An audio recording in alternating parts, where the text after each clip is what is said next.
had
off for a while. I have a feeling everyone's probably checking this out on a YouTube stream.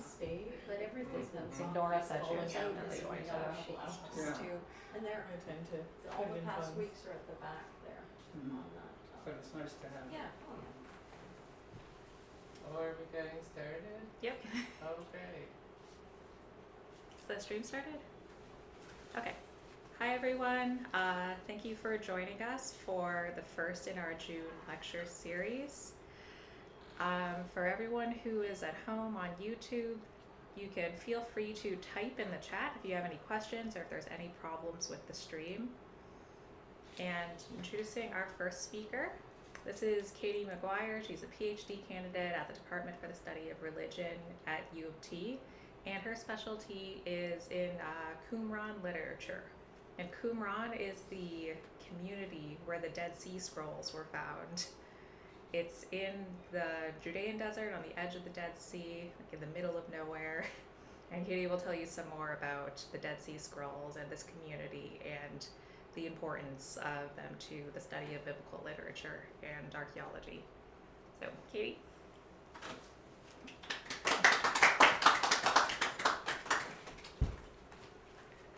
All right, hi everyone. Thank you so much for having me today. I'm very excited to be here. This is by far my favorite topic to talk about. So if you haven't heard of the Dead Sea Scrolls before, or if you don't know very much about them, I hope to give you an introduction to the history of the scrolls, why they're an important archaeological discovery, in my opinion, the most important archaeological discovery of the 20th century, and to fill you in a little bit of why that history is so exciting, the history of their discovery, and thinking a little bit about contemporary scholarship on the scrolls today. So let's just start off with some basic orientation. What are the Dead Sea Scrolls? Well, they're a corpus of about 950 plus manuscripts, and these manuscripts were reconstructed from many tens of thousands of fragments. So there are some of the scrolls that are fairly complete. You know, they're very easy to read, they're beautifully prepared.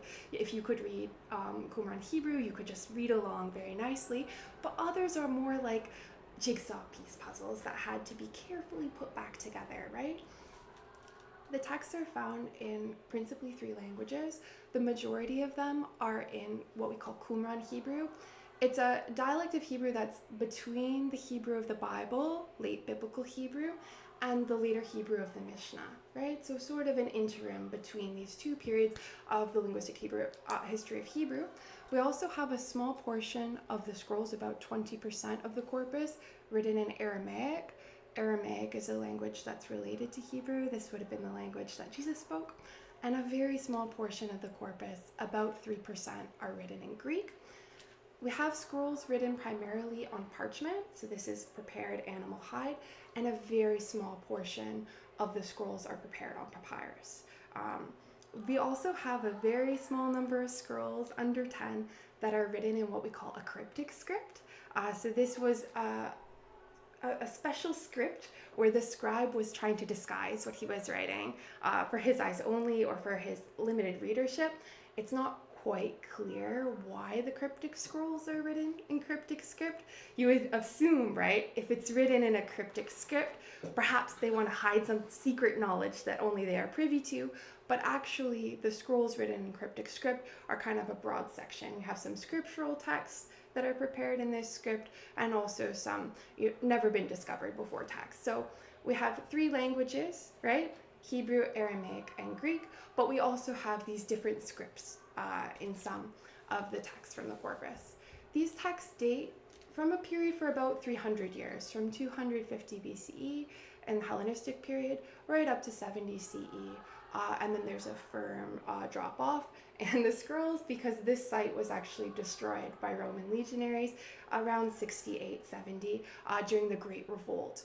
This was when the Jews rebelled against Romans and lost the Jerusalem temple and lost control over Jerusalem. We can date the texts based on 2 methodologies. We can date the handwriting through paleography, where a handwriting expert who has very carefully studied changes in handwriting over time would assess the relative date. We can also date through radiocarbon 14 dating.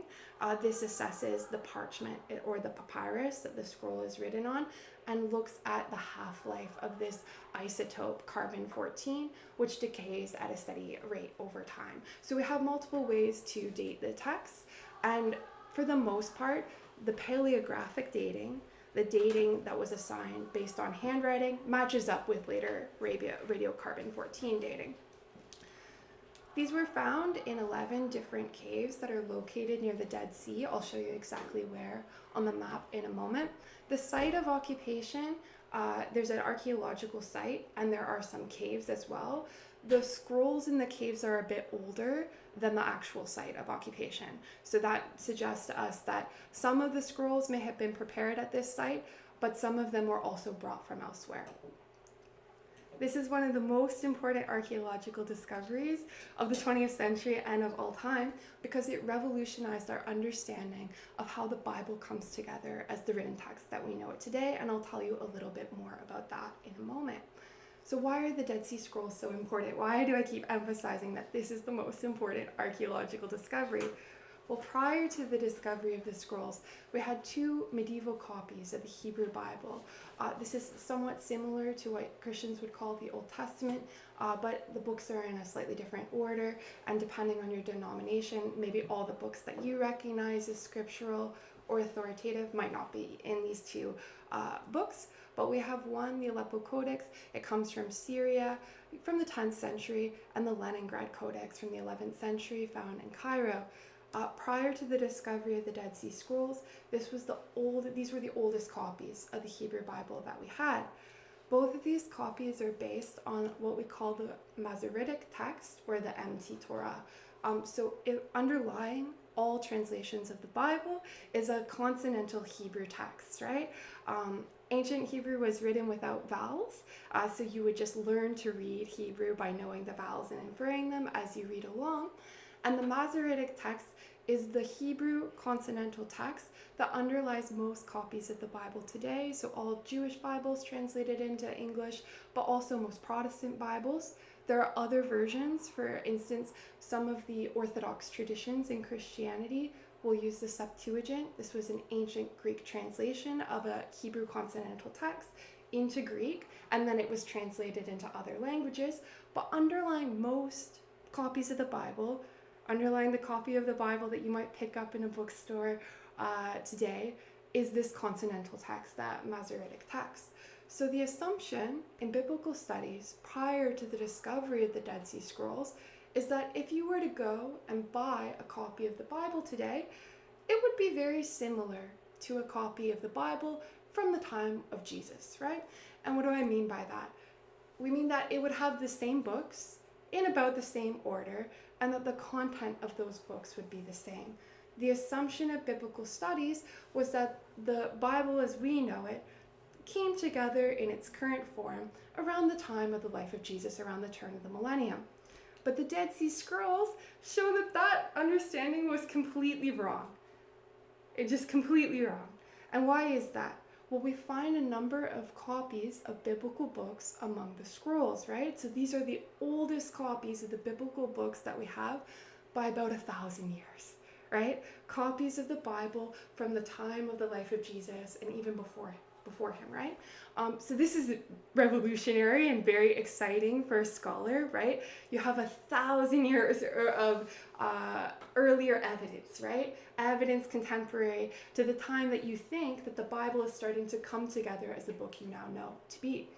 But what we find when we look at those biblical books and we compare them to the known versions, so again, one of those versions is the Masoretic text, the consonantal text, the Hebrew text that is underlying most translations of the Bible today, and then also the Septuagint, this ancient Greek translation of a Hebrew consonantal text, underlying also Bibles for many Christian denominations in the Orthodox tradition. We also know of another version that the Samaritan Jews use called the Samaritan Pentateuch. It's very close to the MT, but it has some additions, right? So when the MT, for instance, says, God commanded Moses to do X, sometimes the Bible does not tell us Moses went and did X thing, right? The Samaritan Pentateuch will frequently add this additional sentence so that the text is complete. Moses said to God, go and do X, and Moses went and did X, right? So we see these kinds of additions in the Samaritan Pentateuch. We also see some what we would call sectarian glosses.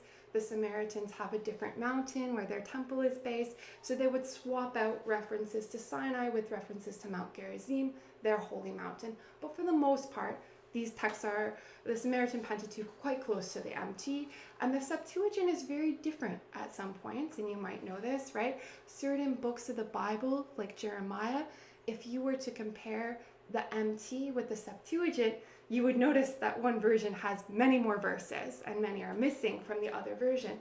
Which one is more ancient, right? What is the more original text was a question that animated a lot of biblical scholarship in the 19th and 20th centuries, especially among Christian scholars who really wanted to get back to origins, right? They wanted to have the most original biblical text. And for a long time, scholars were sort of looking down on the Septuagint as though it was an inferior translation because there are so many divergences between the MT and the Septuagint, right? They are different texts at many points.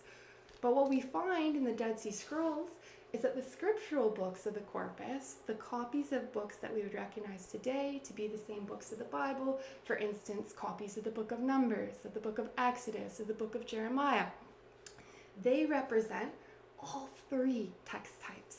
So the expectation would be that they would be MT texts, right? Because you think that the Masoretic text has already crystallized. It's already come together in the version of the Bible as you know it today by this time, and this isn't true. Not at all. They actually have versions that align with the Masoretic text at points, with the Septuagint at others, with the Samaritan Pentateuch at others, and even more surprisingly, some versions that don't align with any known versions. So we have a very eclectic corpus of scriptural books. Why am I so animated about this? Well, we also have some biblical books that are not even found. This is very interesting, right? It tells you that the books that come to make up the Bible as you know it today are not fixed yet, right? The text form of the Bible has a greater textual fluidity, what we might call textual pluriformity. It's not a fixed text. It hasn't crystallized yet into the text as you know it to be, right? It doesn't mean that the people who are reading these scriptural books are not concerned with what God says. They're very concerned with this. It's just that they have a different relationship with the text that prioritizes interpretation and particular interpretations, their interpretations, as we'll see later in the talk, over textual fixity, right? So it hasn't come together in a fixed textual form. There are many versions of these scriptural books that you might know very intimately circulating at this time, and they might look a little bit different than the text as you know it today. So this is very interesting for biblical scholars, a major discovery. Everything we thought about how the Bible comes together as a written text was wrong. You know, we have to push that goalpost centuries later. If we thought that Jesus was working with the MT, now the goalposts move a bit. Perhaps the Bible as we now know it in its current form didn't come together until around 200 CE, around the time of the canonization of the Mishnah, right? The Mishnah is a rabbinic commentary on the Torah, right? So this is very exciting for biblical scholars because it forces a reevaluation of many of the principal assumptions in biblical studies in our field. But it's not just scriptural texts that make the Dead Sea Scrolls so exciting.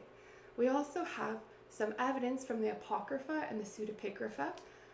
If you don't know these terms, you might actually know these books because they are contained in many Christian Bibles.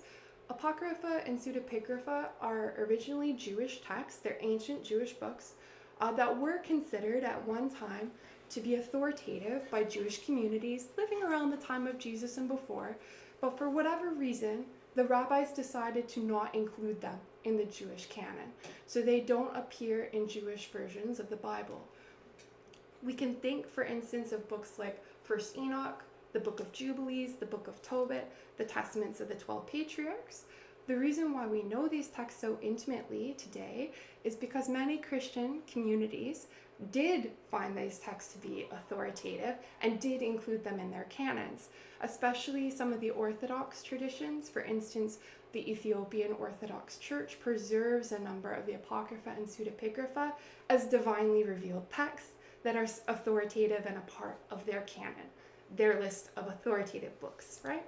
So we know these books primarily through translations today prepared by Christian communities in languages like Greek, Latin, Armenian, Ge'ez, this is classical Ethiopic, but we didn't really have, prior to the Dead Sea Scrolls, evidence that these were originally Jewish texts. We had a nagging assumption that they were probably written by Jews, but we didn't have any copies of these works in Hebrew or Aramaic, what we might consider the original languages in which these books were composed in. We only had these much later translations, and in some cases, for instance, in the Book of 1 Enoch, the most complete translations in classical Ethiopian are much later, like medieval translations, right? So a lot of time from when you think the book was first composed to the version that you have. Well, in the Dead Sea Scrolls, we found many copies of exactly these books written in what we believe to be the original language of composition. So for instance, we found Hebrew copies of the Book of Jubilees, known in Ethiopic as Kufali.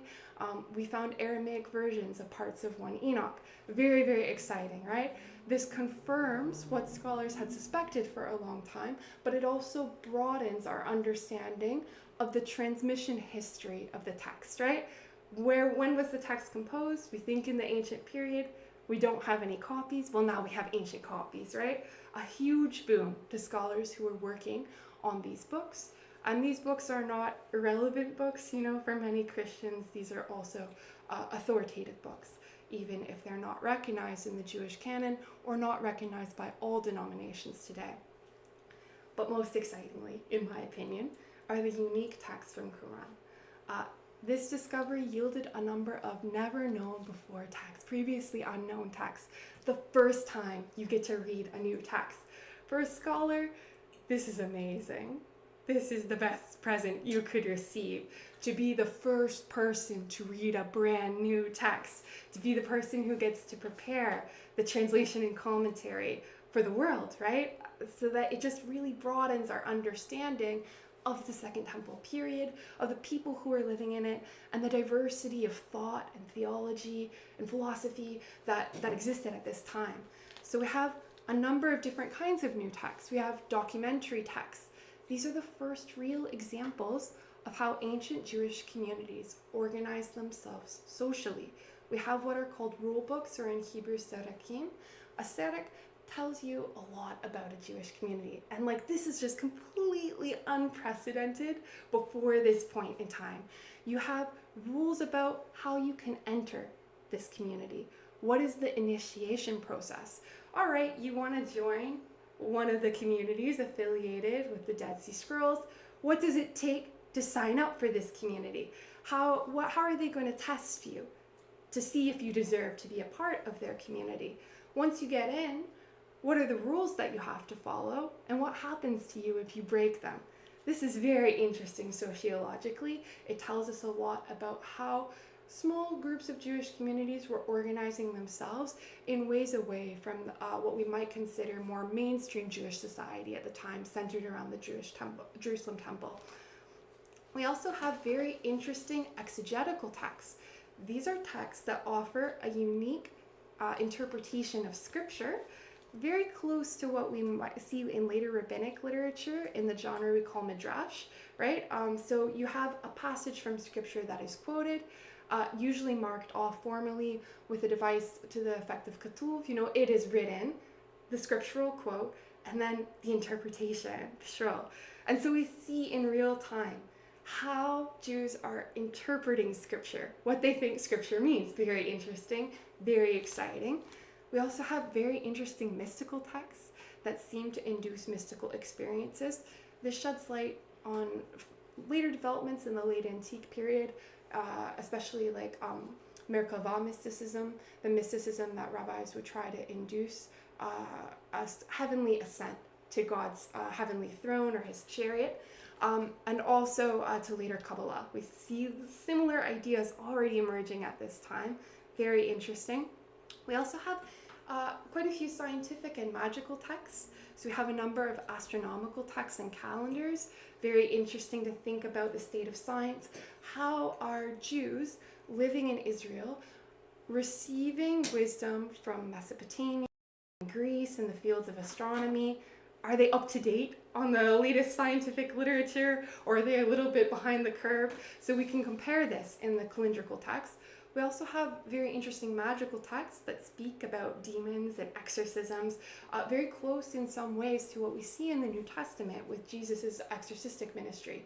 So a very interesting corpus of anti-demonic texts that also prepares us in some ways for the late antique bowl collection. There are these bowls from Sasanian Iraq that were buried under houses that are sort of exorcistic, and they name demons, and there's an inscription written all along the bowls. We see some parallels in the text actually between these later late antique anti-demonic inscriptions and some of the texts in the corpus. So we're starting to see the development of demonologies in a very interesting way, and how you combat the problem of evil. And then finally, the liturgical texts are very important from this corpus. Prior to the discovery of the Dead Sea Scrolls, no one really understood when practices of daily prayer emerged in early Judaism and Christianity. You know, this becomes associated with the early Christian church, and there are portions of the Mishnah and later rabbinic literature that are starting to mandate daily prayers in Judaism, like the Shema and the Amidah. But when did that start? Well, we start to see for the first time specific prayers written for days of the week, for days of the month, for Sabbaths of the year, right? We start to see a move towards the idea that you should pray every day, and you should pray with fixed formulas, right? That there are certain prayers you should say at certain times. Very, very interesting for the history of liturgy. So, we also have wisdom instructions. Wisdom is a very interesting genre from the ancient world that deals with what does it mean to be a good person, and how do you live your life, right? We have a number of books in the Bible, the book of Job, the book of Proverbs, some of the Psalms, for instance, that give this kind of instruction. And we see very unique wisdom instructions from Qumran that also combine with apocalyptic in interesting ways. So we see a blending of genres that we wouldn't necessarily expect had we just had the Bible as we now know it, the pseudepigraphical and apocryphal books. So very, very interesting. There are lots of texts to read if you're an avid reader.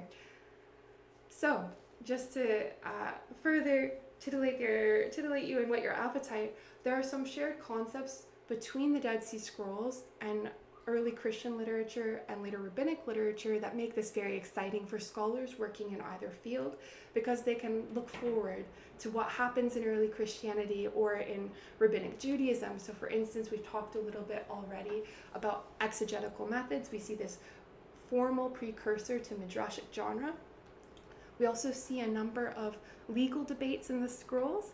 They're very fiercely and bitterly debating purity issues that will become very important to the later rabbis. Issues like the permissibility of certain kinds of marriages, issues related to it's called Tavul Yom. It's like how long you have to wait after you've completed a purification ritual before you can re-enter cultic life, but also normal life, right? Do you have to wait a certain amount of time before you can interact with other people? Or are you still going to convey pollution? This was a very hotly debated issue among the rabbis. Issues about do liquids convey impurity? So we get into the nitty-gritty of certain halakhic disputes, legal disputes, that really form a backbone of the Mishnah and later Talmudic literature. We start to see seeds of this debate already present in the Dead Sea Scrolls. I've already mentioned the demons, but we have a lot of scrolls that are concerned with theodicy, the problem of evil and how to solve it. So the demonological response is one response to this question, but we also see what we might consider more philosophically minded texts that talk about the evil inclination, a rabbinic idea, this idea that you have two spirits that war within you, and it's sort of metaphorical in a way. So we have internal ideas about why people sin, why evil exists, but also external ideas. It seems like the people who wrote the scrolls are really grappling with this issue and have a number of answers.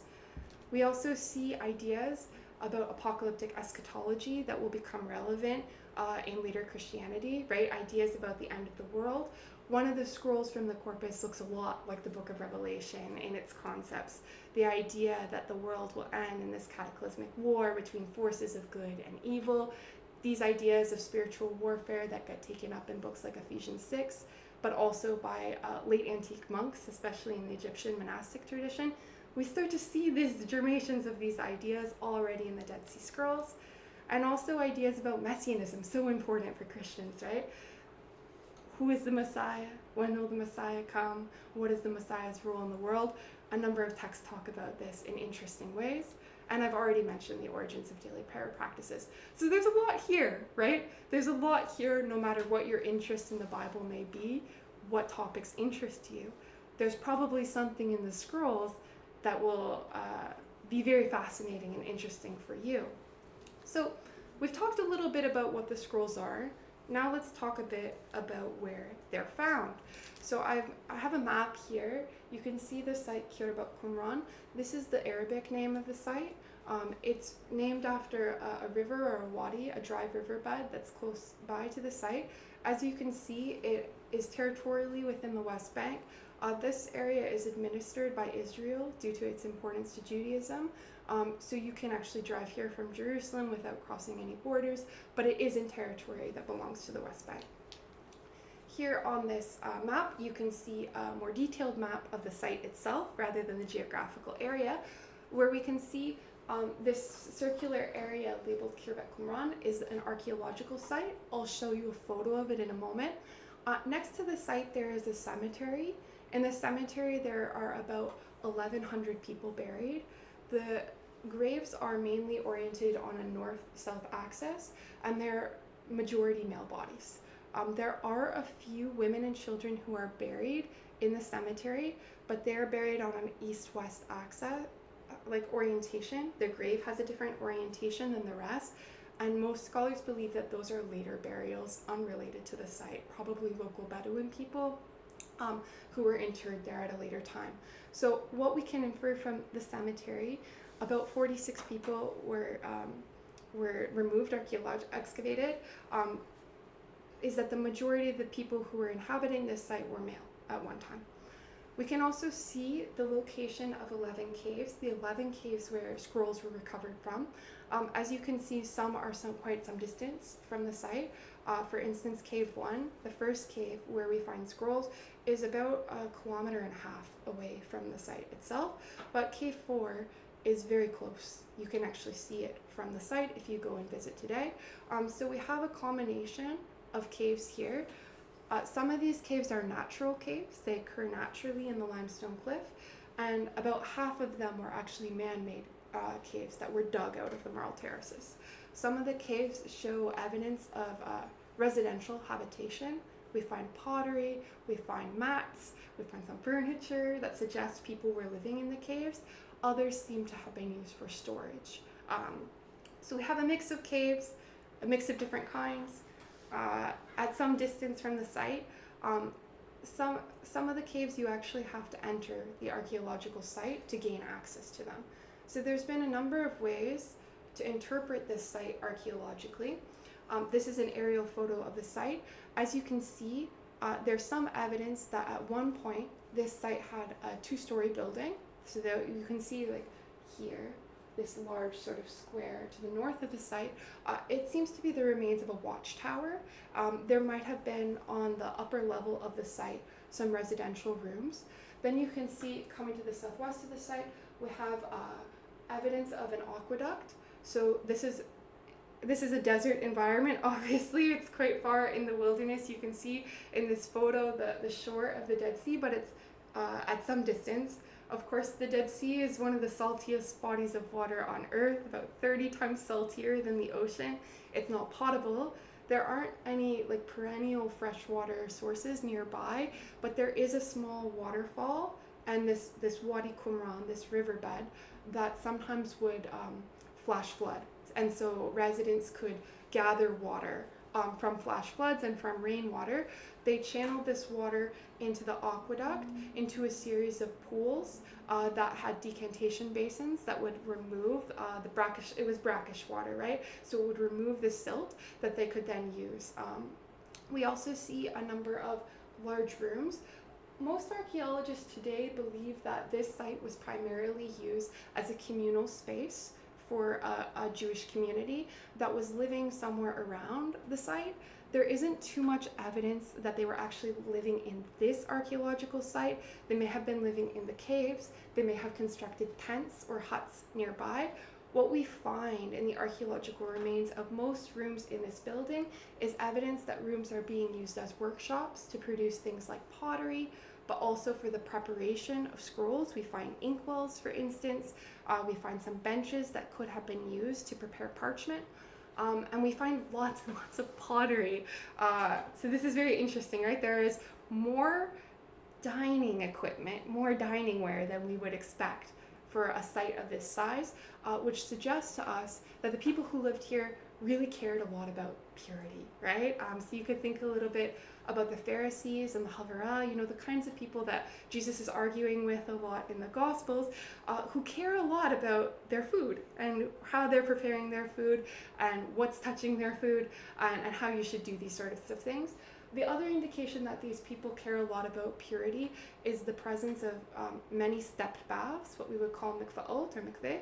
So these are ritual baths that you would immerse yourself in to purify yourself after you have become polluted, let's say with like a seminal emission, or if you had a irregular genital discharge, these kinds of pollution. We find many of them. Like it's very surprising how many step baths there are for a site of this size. This tells us a couple of things. The people there care a lot about purity, right? This is one of their central concerns.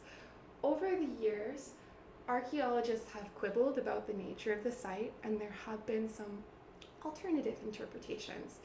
So early in the 1990s, there was a Belgian couple, the Donciels, who thought this is not the remains of some settlement, of some sectarian Jewish community. It's a like country villa for rich people. But there are some archaeological problems with that argument. Namely, this site is pretty crudely constructed. It's pretty rough. There are no decorations. If it really was somebody's like rustic villa in their country villa, we might expect to see like mosaics, for instance. We might expect to see fine dining ware, dining ware and glasses that have beautiful decorations on it, befitting of luxury that a rich person would enjoy, and we see none of this. It's a very crude site. Another interpretation, given the amount of pottery there, has been to suggest that nobody actually lived there, but it was a kind of pottery factory. But there is also evidence of the caves nearby, which is hard to discount.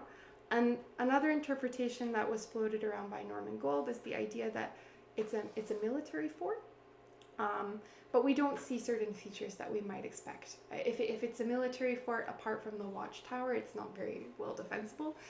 So for the majority of archaeologists, the initial interpretation of the site as the residence or a sort of communal library for a Jewish community still stands. This is still the dominant interpretation.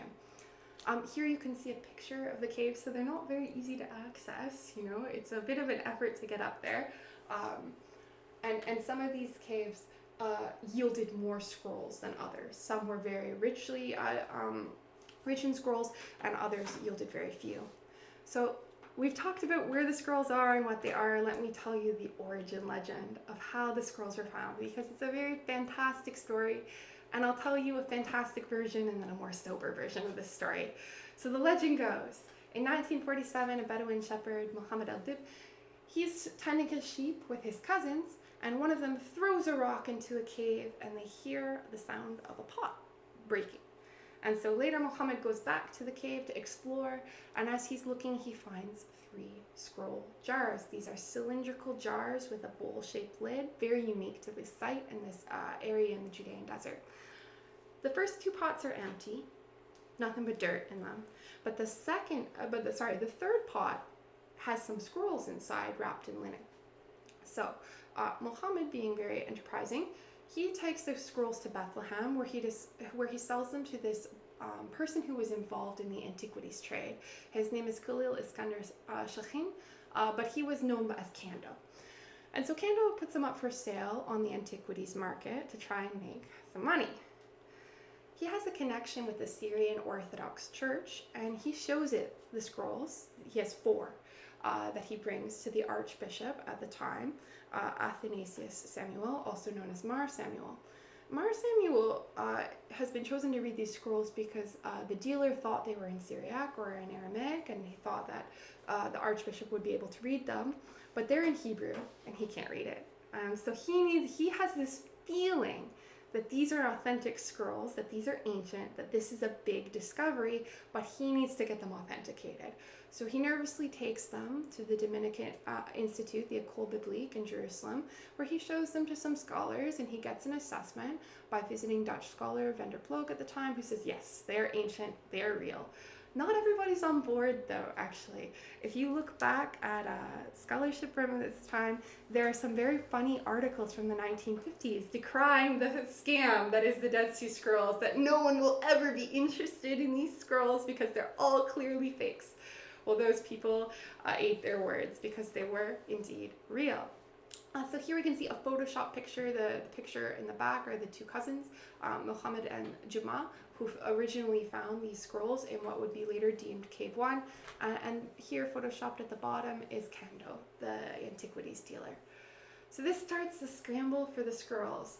So the Archbishop of Jerusalem for the Syriac Orthodox Church has bought these 4 scrolls, and he bought them for a mere 24 British pounds. In today's money, maybe about $1,800. So word gets around, and Professor Eliezer Sukenik hears about these scrolls, and he's very desperate to see them. He asks a member of the Syrian Orthodox community, can I just see the scrolls? Can I borrow them? He borrows the scrolls, he starts copying them down, and he sends them off for publication, and then he's very anxious to buy some scrolls for himself from Kando. So he meets up with Kando and he purchases 3 additional scrolls for the Hebrew University of Jerusalem. At this time, this is around the time that the State of Israel is forming in 1947, and in the next year, in 1948, it will be the start of the Arab-Israeli War. So Samuel, sensing that things are not looking so good in Israel, decides that he wants to leave Israel with the scrolls. He takes his scrolls first to Lebanon, and then he goes to the United States, where he's going to set up a new Syriac Orthodox church in New Jersey. And he wants to put his 4 scrolls that he brought from Kando up for sale. So what does he do? He puts an ad in the Wall Street Journal, in the miscellaneous section, saying, I have some ancient scrolls for sale. They're from about 200 BC. Are there any interested buyers? Well, there is an interested buyer who meets him in New York, and it turns out to be Yigal Yadin. This is Sukenik's son, a very famous biblical archaeologist. He's the excavator of Masada, famous site, a Herodian fortress in the south of Israel, and he buys these scrolls from Mar Samuel on behalf of the state of Israel for $250,000. So if we remember, Mar Samuel bought them for 24 British pounds. He's now got 250K for these scrolls. He's made a good investment, I would say. So Israel now has the original 7 scrolls that it's bought, and these are very beautiful scrolls. They seem to have been prepared like maybe for a commercial book trade. The parchment is like very beautiful. The hand is very regular. It's a very trained scribe. You know, there's even line spacing. The letters are nicely formed. It looks beautiful, like a deluxe edition of the scrolls. And they tell a particular story about a community that wrote them. It seems to be a community that's made up of celibate men, who's deeply paranoid and distrusts the outside world, who really cares about purity a lot, who has this deep sense of persecution complex that goes back to the founding of their community. And this starts to set the story of how the Dead Sea Scrolls are read, these first 7 scrolls. They're the first ones we read, and they appear in publication really early on. The first 3 are published in 1950, 1951. So already the public has like a translation, a critical edition of these scrolls, and they're starting to form an image of what we call the Qumran community, right? This idea of a single community that inhabits the site near the caves. And then eventually Israel will build a permanent museum exhibition to display these scrolls in the Israel Museum in Jerusalem. It's called the Shrine of the Book, and it's finished in 1965. So these 7 scrolls can be displayed, right? Here we have Professor Eliezer Sukenik making copies and transcriptions of some of the early scrolls. You can see in this photo how complete the fragment is, right? There are some holes, some gaps, but for the most part it's a mainly complete text. But this situation, we have 7 scrolls, right? 4 of which were bought for a huge amount, $250,000. It starts a scramble to excavate the scrolls, leading to less than ideal archaeological excavation. So from 1949 until 1956, the site is excavated by 2 different groups with 2 different methods of excavation. We'll say it's excavated, sort of. So the first part of excavation of the caves is an uncontrolled archaeological excavation of the caves in the site by the Bedouin. The Bedouin realize that they can sell these scrolls for lots of money, and they know where cave 1 is, right? The first cave that yielded these 7 scrolls. So they're going in and taking scrolls to sell to Kando, to sell to people like Eliezer Sukenik, other religious institutions, other universities are now in this race to buy as much as they can. And it's not until 1952 really that we have the first controlled archaeological excavation. This is led by Father Roland Deveau of the École Biblique in cooperation with G. Harding. He was chief inspector of the Jordanian Antiquities Authority. So they're doing what we would hope, a controlled excavation. And the Bedouin are finding caves first. So there's this back and forth between the scholars who want to do a controlled excavation with proper archaeological methods where they record, where items are found in situ so that they have the archaeological context to identify each item. This is really important, right, for a scholar to know where in the site an object came from, how old it is, right? If everything's mixed together, you can only archaeologically excavate a site once. Once you excavate it, you destroy the site, right? You get no do-overs. So for the Bedouin who are just removing things at random, taking some pieces, leaving others, we have no idea what caves they came from. This is not ideal, right? This is not good for the people who will work on these scrolls in later generations. So there's a back and forth. The Bedouins will find some caves. The scholars will find some caves. It goes on and on. The Bedouins found the most important caves. Cave 4, for instance, yielded over 600 manuscripts, so it was a huge find. But this means that most of the manuscripts in our corpus come from an uncontrolled excavation, were not found in situ. We have no archaeological context with which to understand them with. So even though Father Roland Deveau is leading this controlled archaeological excavation over several years with the support of different academic and religious institutions, he dies before he publishes his results. So we had a formal excavation with someone who knew where some of the archaeological context for the site and for some of the scrolls, but we don't have his results. This is very unfortunate. How this sometimes happens when an archaeologist dies is that his institution will inherit the excavation. The person who inherited Father Devau's excavation withheld the results until 2016. So this is a long time after his death, and they did not publish his raw data. So this is very important. Normally an archaeologist will publish the data first and then an interpretation. The person who published his results in 2016 published their interpretation of Devau's data. So we don't know very much about the site overall. It's since been reevaluated by certain scholars who have looked at his preliminary reports and have looked at the site themselves, but it's not an ideal situation for the most important archaeological discovery in biblical studies to date. In the background, Kando is still facilitating these deals between the Bedouins and scholars and different institutions who want to purchase the scrolls.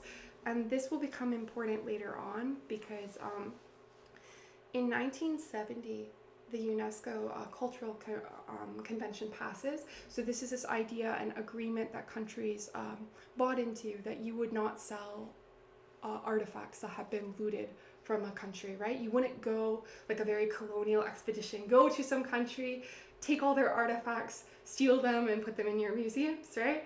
It passed in 1970 so that to discourage looting, essentially, because looting creates uncontrolled excavations, exactly what happened with the Bedouins, right? It creates an incentive for people to go and destroy archaeological sites so that a controlled excavation cannot be undertaken, but it also creates incentives for forgeries, right?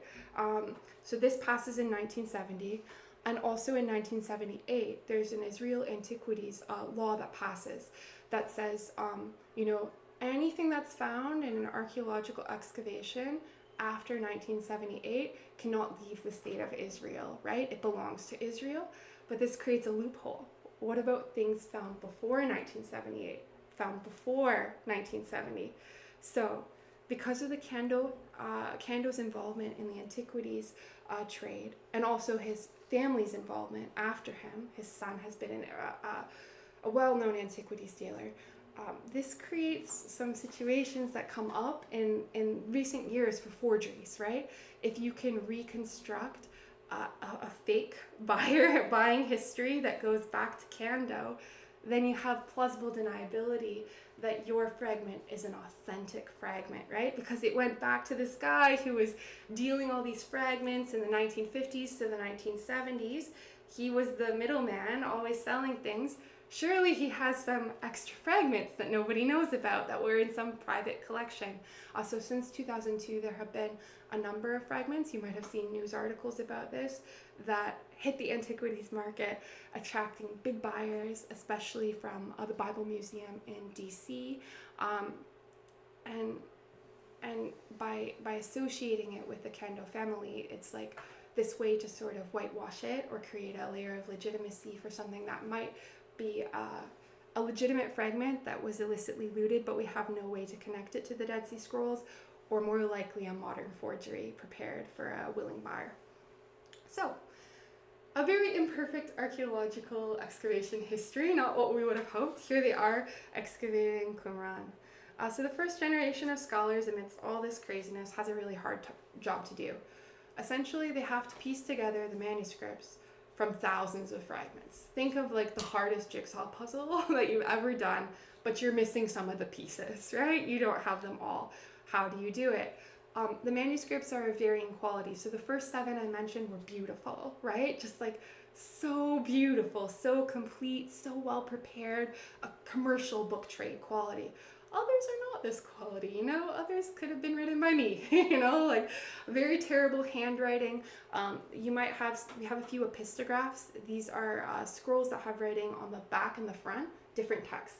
It suggests a personal copy, right? Especially for liturgical texts. Maybe you're following along in your group's liturgy, in your public worship, and you have your own copy that you can flip over. Some of these texts are very hard to read, written in bad handwriting. The line spacing is very uneven. The letters are really terrible. It's hard to know what they say sometimes. Also, many of these fragments, very sadly, are very badly damaged due to being in caves for 2,000 years. So, insect damage, mice damage, decomposition. Some of these are just lost to time, essentially. The scrolls that were kept in jars, like the first 3 that Muhammad found in Cave 1, are the best preserved because they were sort of shielded from the elements. There's less of a chance that you have vermin and insects that are going to chew through parts of the manuscript. So here we can see G. Harding. He was chief inspector of the Jordanian Antiquities Authority, sorting through fragments. You can start to see how careless they are with this huge cigarette in his mouth over these priceless fragments. Okay, there are some reconstruction methods that the first generation undertook when they were trying to piece together this horrible puzzle piece. And like, to give you an idea of how fragmentary some of these scrolls are, in the critical edition for some prayer texts from Cave 4, the chief editor wrote about how many tears he had cried in preparing this manuscript, because no matter how hard he tried, he could not get the fragments to fit together. He didn't know. He presented the fragments in an arbitrary order because there was no way he could tell, and he was just fully aware of how inadequate his efforts were. This is someone writing in a critical edition, the first edition. It's a hard job. One of the principal methodologies for putting the scrolls back together was that you needed to make joins between 2 fragments based on the materiality of the scroll and not based on the content. So imagine you have, for instance, the book of Exodus, and you shouldn't be anticipating what you think the book should say, because then you're reconstructing the book of Exodus rather than this manuscript that's like Exodus or had an Exodus-like story, right? Maybe your copy didn't have the version that you now know, right? So to avoid this possibility that the researcher is biasing the reconstruction, we have to look at the damage patterns in the manuscript and line them up. A German scholar called Hartmann Stegemann develops a very interesting method for predicting damage patterns based on mathematics. So we can imagine if there's a scroll and it's rolled up, right? And many of the scrolls were rolled and had to be very carefully unrolled. And there's an insect that chews through this scroll. If we were to unroll the scroll, we would have insect holes where this insect has chewed through at regular points, right? So Hartmann Stegemann develops, this method based on predicting damage patterns. And this does a pretty good job of reconstructing some scrolls, as long as they're not so fragmentary, like this critical edition editor who had to deal with these really tiny pieces. Sometimes it's just impossible. There's just not enough of the scroll to piece together. Too much of it's lost. Today, our hypothetical reconstructions based on Stegmann's method can be tested through new technologies. So for instance, we can use spectral imaging. This takes, it's a special kind of camera that takes a photo across the electromagnetic spectrum on different wavelengths, including visible light, but also infrared light. And you can create a picture where you can compare pixel by pixel, each part of the scroll. And through spectral imaging, we can actually check on the scrolls and see how they're doing, so we can see that they're starting to decompose faster than you would be able to see with your naked eye. Through computational algorithms, we can also look at things like fiber very closely. And there's been some exciting new research using 3D printing as well, so that you can 3D print the projected, you could create a scroll based on Stegmann's method and then 3D print it and see if it works actually.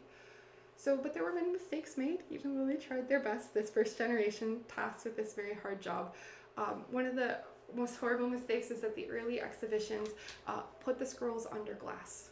So the scrolls had been kept in near stable humidity conditions in these caves, in darkness, not too much variation in the humidity for 2,000 years. And they put them under glass, which accelerated the decomposition of the scrolls. And some of these scrolls actually remained in the glass casing until the 1990s. So this means that there are some early photographs of some of the scrolls that are in better shape than the actual scrolls themselves because of this. Some of the early scholars joined physical fragments using adhesives like Scotch tape. So this destroyed the parchment and the papyrus manuscripts, right? This is terrible, terrible, terrible, terrible, because you're actually accelerating the decomposition. So in the 1990s, the Israel Antiquities Authority, they set up a dedicated conservation lab that would preserve the scrolls and monitoring them using the best up-to-date conservation methods. Here you can see one of the members of this team very carefully removing Scotch tape from some of the joints that the first generation put in the 1950s and 1970s. So we are very indebted to the first generation, but they also made some mistakes. Some of this was carelessness and ignorance, but some of this was they were doing what they thought was right at the time, and we've since learned how to better conserve ancient artifacts. So we've talked a lot about the scrolls themselves. Let's talk a little bit about the Qumran community, which you might have heard of before. It certainly comes up a lot in books about the Dead Sea Scrolls. So if we remember, for a long time, scholars had access to these 7 scrolls, right? These beautiful scrolls from Cave 1 that talk about these men living this kind of ascetic lifestyle, really caring about purity, deeply paranoid, thinks the world is going to end in their favor, this all-out war that they imagine between forces of good and forces of evil. Of course, they're on the forces of good, and everyone they don't like is on the forces of evil. And so, reading from these 7 scrolls, this first few generations of scholars really thought that the Dead Sea Scrolls were the library of a single community. This is where this term Qumran community comes from. Sometimes you also see Yahad community, for instance. But since 1990, we have access to all the scrolls now, including these 600 manuscripts plus from Cave 4. And they really complicate the picture. Whereas these 7 scrolls told a pretty neat story, all the contents of these 600 manuscripts from Cave 4 tell a different story, a more complicated story, which suggests that the Dead Sea Scrolls do not actually describe a single community, a community that lived at this site, but probably describe many communities. So instead of thinking of a Qumran community, we could think of a Qumran movement. You could think of a wide, not just one church, for instance, but a group of churches affiliated together, right? So we think this because the documentary texts, the texts that describe how these Jewish communities organize themselves, they actually seem to describe different communities with really different rules and different social organizations. They don't fit together so well. So it's better now to think of the Dead Sea Scrolls maybe as a kind of central library that a lot of different communities used at different points in time. And those communities may not have agreed on really like central issues theologically, purity debates, they may not have agreed with one another. It's a more diverse and diffuse movement than we used to think of. So we should be mindful of this when we're reading the scrolls, and if you pick up a copy or translation of the Dead Sea Scrolls, you don't want to read the library as though it's representative of someone's beliefs. Just as your library at home might have some books you really hate on it, on the shelves at home that you don't necessarily agree with, we can't think of a one-to-one representation. Just because a text occurs in this corpus doesn't mean necessarily that that reflects what that community believed or practiced or in any real way, right? We should move away from this one-to-one analogy between the scrolls and the people who wrote them. Who wrote the Dead Sea Scrolls? Very important question. So the scrolls are a really eclectic collection of Jewish literature. Early on, there was a real hope that this was like an early Christian community, somehow connected to John the Baptist. This is not true. Let me disavow you of this. If you go to Kibbutz Qumran today, you will see like a very strange video that purports this perspective. There is nothing to suggest that the scrolls are a Christian collection. There are some concepts that are overlapping with early Christian literature and early Christian ideas, suggesting they come from the same broad milieu, but we shouldn't think of them as Christian. These are Jewish scrolls. Some of these were prepared at the Qumran site, probably, like these inkwells that we found, evidence of manuscript preparation. Some of them have a really interesting spelling that we don't see in other collections, which suggests that they were being copied at one place by a group of scribes who were taught in the same way. But some were clearly brought from other places. For instance, the earliest scrolls are from the 3rd century BCE. This is like about 150 years earlier than we think the site itself was actually inhabited, so they couldn't have been copied there because no one was living at the site when they were copied. They were brought from elsewhere, maybe Jerusalem. But most scholars think that the people behind the scrolls are a group called the Essenes. You may have heard of this before. In the New Testament, Jesus is often arguing with different Jewish sects, right? You have the Pharisees, famous opponents of Jesus, the Sadducees, but we also know about the Essenes, and perhaps you also know about the Zealots, this group that leads an armed revolt against the Romans. So we learn a little bit about who the Essenes were from classical authors like Philo of Alexandria, Pliny the Elder, and Josephus. They all describe the Essenes as a sect of Judaism, mainly for their Greco-Roman audiences. It's kind of philosophical school. We get different pieces of information. Philo says they live on the northwest shore, the Dead Sea. Well, this sort of matches up, right? We saw that our community is based on the northwest shore of the Dead Sea. Pliny says they live near Ein Gedi. This is like a freshwater spring in the nearby vicinity of our site. That they're a priestly group that doesn't marry and that they have no personal possessions. They sort of have a communal lifestyle. Josephus similarly says they have no property. They're celibate, they follow really strict rules, and they're very pious. So when we put all those things together, what these three authors say about the Essenes, it matches up pretty well with what we see in the Dead Sea Scrolls. It seems like they're talking about maybe the same group. Not everyone agrees with this. There are some people who think that this was a Sadducean group, but they're in the minority, right? There's enough correspondences between what the classical authors say and the content of the scrolls overall to suggest that the scrolls maybe are a product of this Essene movement. So we can compare what the classical authors say to what the scrolls themselves say. So there's a very interesting tradition. This is actually known from the Cairo Geniza from 1910 already, but we have copies of this document proving that it's ancient. It's called Damascus document, and it seems to describe a community that's made up of families that share property and resources together. They have really strict rules. There's a strict social hierarchy. You can't choose who you marry. The leader's going to tell you who. And we also have another very, very famous, one of the very first scrolls that was ever found, the community rule. It also describes a hierarchical community, with really strict rules. They're really strict. There are rules about what you do if you laugh too loud. If you interrupt someone when they're talking, you're going to get a punishment. But women and children are never mentioned, and they have no private property. They have no private property at all, right? This is a completely communal community. So it sort of seems to align with what these classical authors have said. And remember, celibate men, they have no private property. They're very pious. They care a lot about rules, about halakha. It sort of matches up, right? We see like broad similarities.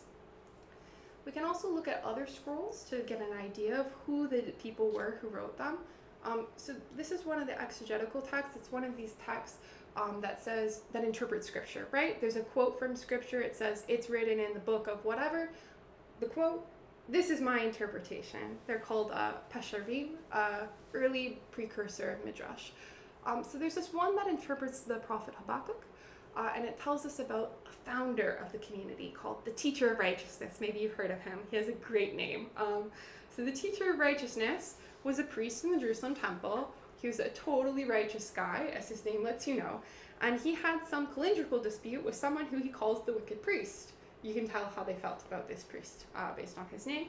And then the wicked priest, he's so wicked that he turns everybody in Jerusalem against the Teacher of Righteousness.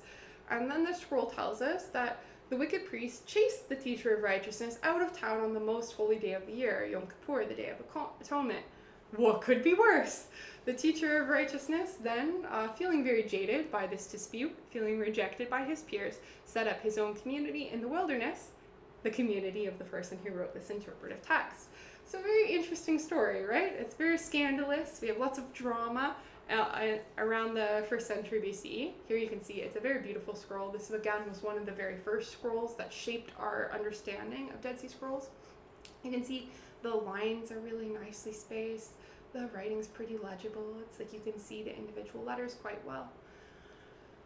We learn more details about this conflict between the Teacher of Righteousness and the wicked priest from other scrolls. So it seems like more people know about this, not just the person who wrote this one scroll. This was like an ongoing thing. They like want the tea, they want the gossip, right?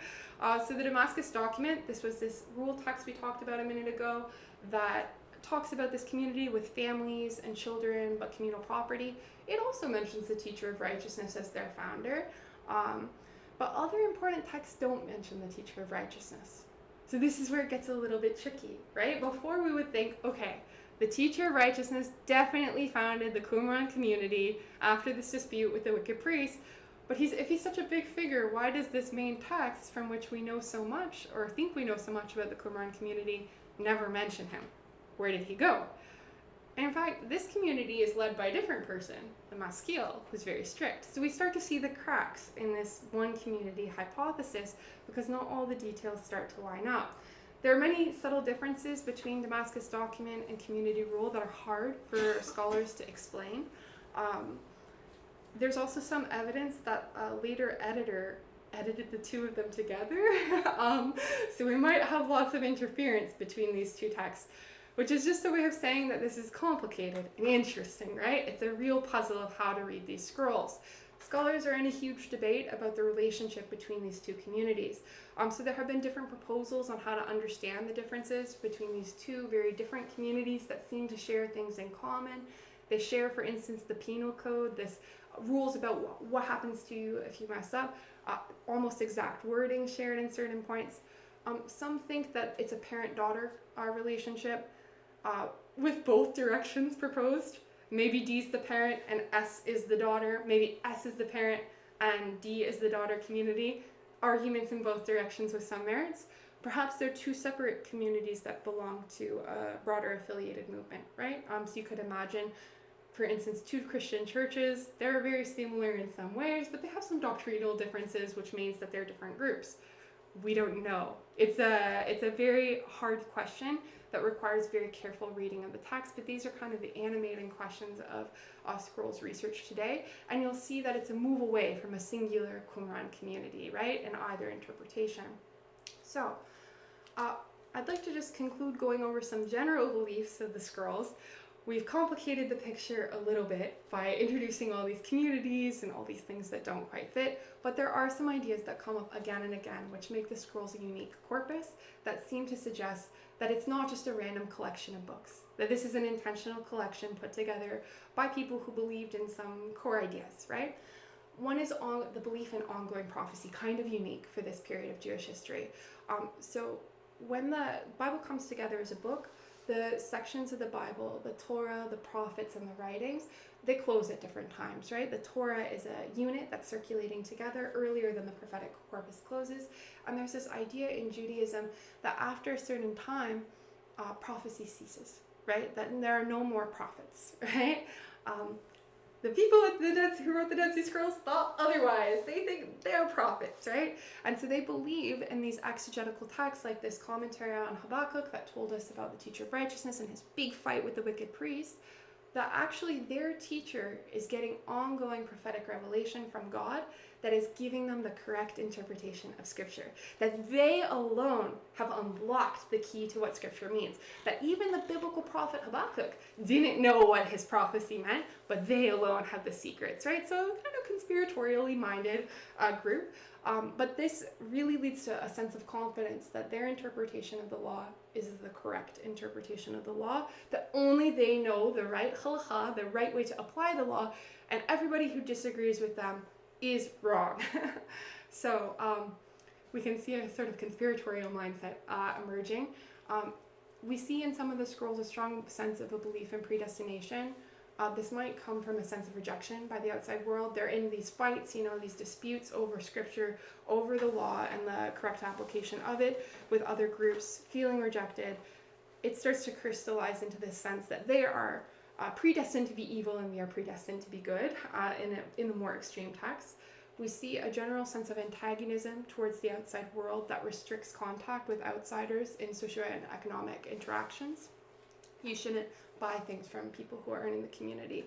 You shouldn't talk to them. You shouldn't argue with them, right? We start to see an insular social organization forming in some of these groups.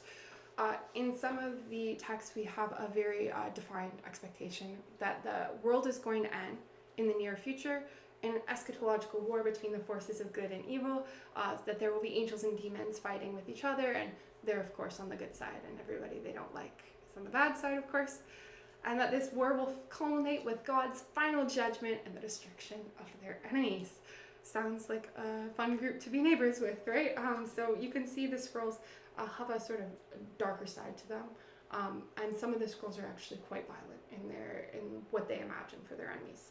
So if you want to learn more about the Dead Sea Scrolls, if I whetted your appetite at all, anyone can view the Dead Sea Scrolls today in high-resolution photographs through the Leon Levy Digital Archive. There are a number of good translations available. If you just want to read casually, you can Google Dead Sea Scrolls Study Edition PDF, and you'll get a copy of a study edition that has both the Hebrew and Aramaic text and the English translation. It's available for free from the Internet Archive, so very easy to read. The translation isn't perfect because it was compiled by a bunch of students of Florentino Garcia Martinez and Ibert J.C. Ticklar, but it's still good. It's a good entry point. The Israel Museum also has a number of helpful resources if you want to learn more. You can also visit the Shrine of the Book in the Israel Museum if you ever find yourself in Jerusalem. It's a very beautiful exhibition that displays some of the more beautiful scrolls. Some of these 7 influential scrolls will be on display. And you can also actually visit the archaeological site. It's very cheap to visit. I think the current rate is like 21 shekels, so like maybe $7 or so. And you can walk around the site itself. You can go to the visitor center and see for yourself if you're interested. All right, I've taken a lot of your time up, so I'm going to be mindful of that, and I'll end here. And if you have any questions, I would be more than happy to answer them.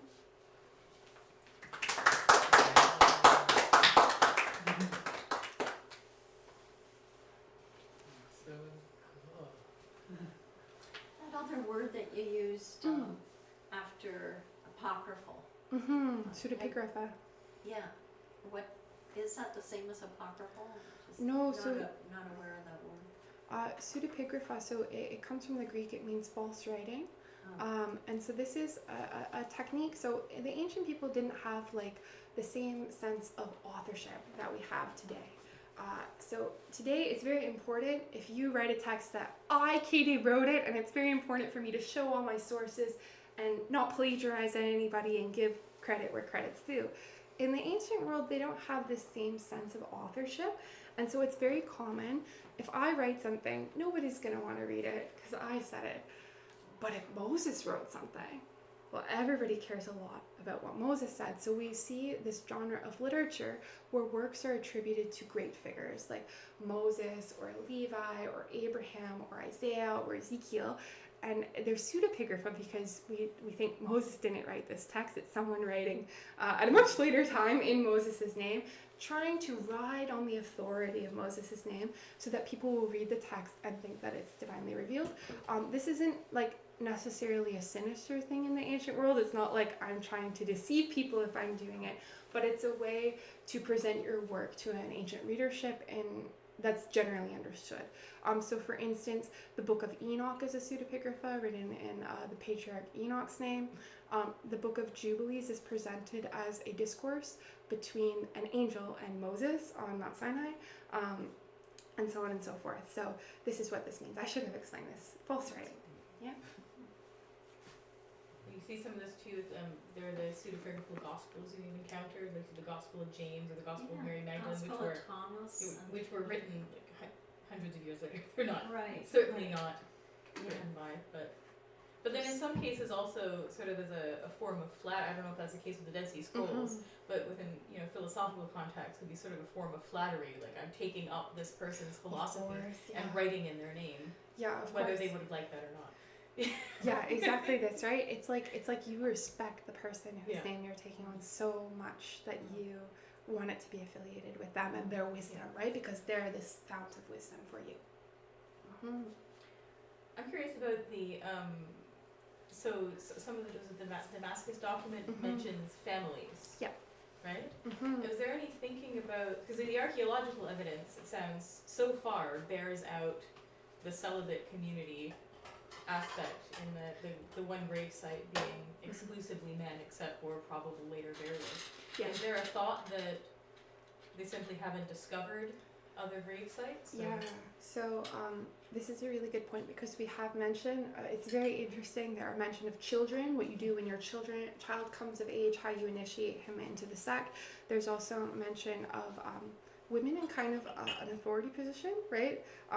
One of the penal rules in Damascus document says what happens if you say bad words about the fathers, what happens if you say bad words about the mothers, right? So they're not as high as the fathers. We're not in 2025 quite yet, but it does seem that women have some role in this community. The presence of some mothers. Yeah, and there's legislation about marriage in this community. Right. So you don't pick your own wife. The overseer, the mevakar, picks it for you. And there's a real dispute in this community about the permissibility of uncle-niece marriages, which the rabbis allow, because in Leviticus on forbidden marriages in Leviticus 18 and 20, it says you're not allowed to marry your aunt, but it doesn't say that a niece is not allowed to marry the uncle. So the rabbis, when they're interpreting the text, they generally take a more lenient position halakhically because they have this idea that like if it's too strict, then no one will follow it. So this group does the opposite. They take the stricter position, even though it doesn't say you're not allowed to marry your uncle, right? If you're a woman, you should infer this because this is the structure of the text. It's implied in the text for this group. So there's a lot of evidence for women and families in this community. It doesn't seem like this community would have been the inhabitants of this site. The majority position is that this D community, this Damascus Covenant community, is a parent community for this later, more strict ascetic, probably male. So but there's debate, right? Some people see it the other way around. This would be my position, that you start off with a movement with families and children, and then the S community that is centered maybe at Khirbet Qumran is more strict, like a more strict splinter group that develops a more extreme group. They're not strict enough. We want something else. The other alternative is that maybe nobody lived at Qumran and that this was like a central meeting place for for many communities. Like this is like a place that you might go for a retreat to study, to prepare manuscripts.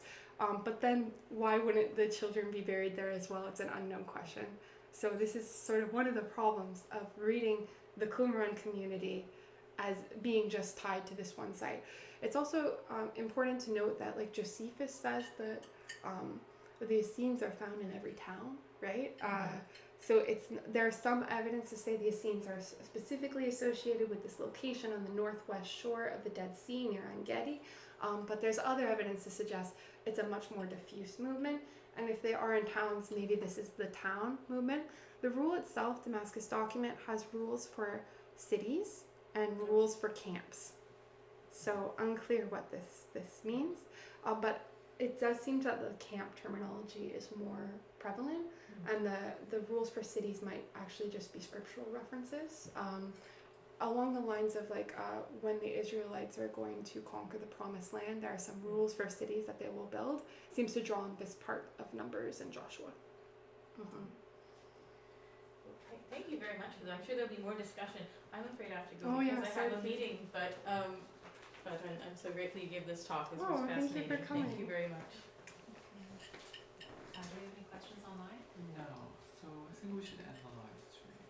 Yeah, sure. We can wrap it up. Sure. Is it suggested it all terminated abruptly around 70 AD? Yeah, so the archaeological site shows So they were dispersed. clear, they were killed. Yeah, There's clear evidence in the archaeological site that probably the 10th Roman Legion invaded the site and killed all the inhabitants. There's a lot of archaeological evidence for terrible fire that occurred at this time, and there are also Roman arrowheads on the site. So the site, the history of inhabitation of the site cuts off around 68. Yeah. This might be why all the scrolls are actually in the caves. There might have been holding them away, but we don't know. Yeah, because the unrest was coming, you know. Yes, exactly. It's the Great Revolt starts in